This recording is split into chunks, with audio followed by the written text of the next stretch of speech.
2026年5月2日土曜日、現在日本は午前2時15分を少し過ぎたところです。今回は、日本に在住のイスラム教徒の方々の土葬の問題に関しまして高橋先生に解説をお願いしたいと思います。先生、よろしくお願いします。はい。早稲田大学の、棚田先生という方の調査なんかですと、現在日本には40万人くらいのイスラム教徒が生活しているということだそうです。で、インドネシア、マレーシア、バングラデシュ、各国からイスラム教徒の方々が勉強に来る、あるいは労働者とやってくるということで、だんだんと、ハラールというかイスラム的に処理されたお肉を買える店も増えて、日本では、イスラム教徒は生きていけるような雰囲気がだんだん強くなってきて、それは良いことなんですけど、ただ、イスラム教徒の墓地を作るということになると、各地で反対運動が起こったりして、イスラム教徒は日本では生きていけるんですけど、なかなか死ねないと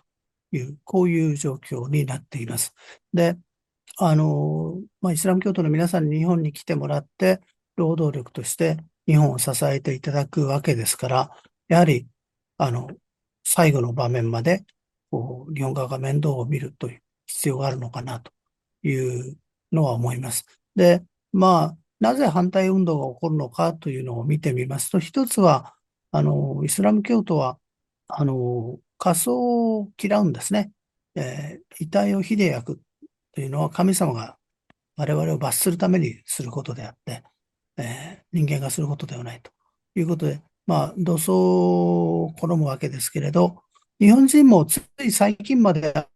土葬が一般的だったところが多かったんですけれど、だんだんもう火葬に変わっちゃって、今は土葬というと、という引いてしまうような雰囲気が出てきてるわけです。で、土葬をすることによって、土が汚れるんだと、土壌が汚されるんだというような、まあ、感覚を持つ方が多いようで、イスラム教徒に対する偏見があるのかもしれませんけれど、反対運動がなかなか強くて、墓地の建設が進まないという状況が、あるわけです。で、科学的にはそんなことはないんですよという、議論はあるんですけれど、感覚、感情の問題ですから、科学的議論をしても多分納得というか、いうのは得られないと思うんですね。で、なかなか、難しい問題だなと思っています。で、日本人、今の日本人の多くと同じように、遺体を土葬にすると大地が汚れるんだというふうに考えている集団は他にもいるんですね。で、それは誰かというと、ゾロアスター教徒なんですね。で、古代のイラン高原に起こった宗教で、イスラム教が入ってきて、大半の方はイスラム教に改宗したんですけれど、イランとかインドではまだおそらく数万規模でそれぞれコミュニティが残ってるんですね。で、ゾラスタ教徒は、この遺体で土を汚してはならないというんで、土葬はやりませんで、伝統的には彫葬というのをやってたんですけど、最近はなかなかハゲタカの協力を自由に得られるというわけにもいかないということなんですね。じゃあ、どうやって埋葬してるのか、埋葬するというか、葬儀をしてるのか、ご遺体とどうなさってるのかというと、場所によっても違うと思うんですけど、私が見たバーレーンとか、あるいはイランのヤズドの、ゾロアスター教徒の墓地は、コンクリートみたいなもので、プールのようなものを作るんですね。で、そこに土を持って、で、そこに埋葬するということをするわけですね。そうすると、仮にご遺体が大地を汚すという議論があっても、それは、プールのようなものの中に盛られた土が汚れるだけで、地球の大地そのものは汚さないですよね。で、それがゾラスタ教徒がたどり着いた一つの、解決案なんですね。日本でもこういう試みがあってもいいのにな、というのは思っています。で、イスラム法の専門の方々がこれに対して何とおっしゃるかというのもなんか興味深いな、と思っています。で、あの、日本で暮らすイスラム教徒の、指導的な地位にある方々と、お話しすると、まあ、日本人が伝統的に守ってきた生活習慣と、イスラム教徒が持ってる価値観というのはとても近いと。高齢者を大切にするとか、近所付き合いを大切にするとか、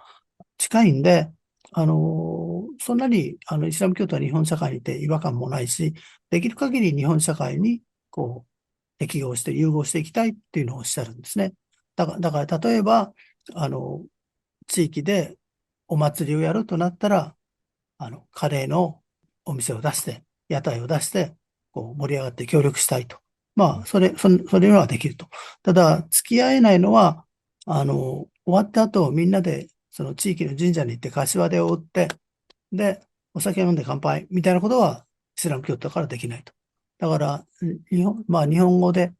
郷にいれば郷に従うって言うんですけど、まあ、イスラム教徒の指導者の方は、郷に入って4まで従いたいと。でも最後の、まあ、イスラム教徒としては越えられない一線があるんで、その午後のところが何であるかというのは日本人も、こう、イスラムについて知識を持って、こう、受け入れてほしいって、まあ、そういうことをおっしゃるんですね。ですから、まあ、一つは、日本人全体としてイスラム教がどういう教えなのかというのをもう少し知る必要があって、その理解を踏まえて、イスラム教徒にとって何が語なのかということを、まあ、こっちも配慮する必要があるのかなというような、まあ、ことを思っています。で、5にいれば4に従うというお話を、まあ、放送大学のテレビ番組でさせていただいたら、日本人のイスラム教徒の方が、高橋先生、あれいいね、気に入っちゃったよ、と褒められたんですけど、あの、日本のイスラム教徒と、まあ、共存するということを考える際には、日本人も少しだけ歩み寄る必要がある。それが、まあ、5のところだなと。5にいれば4に従うという言葉を思い出していただければなと思うんですね。で、本当になんかイスラム教徒の皆さん、日本社会のために何かやりたいという気持ちがあって、例えば、東北で震災があった後、あの、まあ、炊き出しというのに多くの方が参加してますよね。で、最近、話題になっているのは、当時、駐日大使をしてた今のイランの荒口外務大臣がわざわざ被災地に行って炊き出しを指揮したのみならず自らこう被災者に給食を食事を配ると、はい、そういうこもう前面に立って日本人を支援するということもやってくださってますし、私が知ってる、まあ、東京大塚のモスクは、ホームレスの人のために定期的に炊き出しもしてますし、本当に、日本社会のために頑張ってくださってるイスラム教徒の方も多いということに、ま注目していただきたいと思います。はい。せっかく共存してますんで、歩み寄りがお互いにできるといいなというふうに思います。ところで先生、2週間後に、先生の講演会が迫っていると思います。ここでもう一つ、告知をお願いいたします。はい。5月16日の土曜日に、東京の六本木に国際文化会館というとても素晴らしい、場所があります。で、六本木の鳥居坂というところ、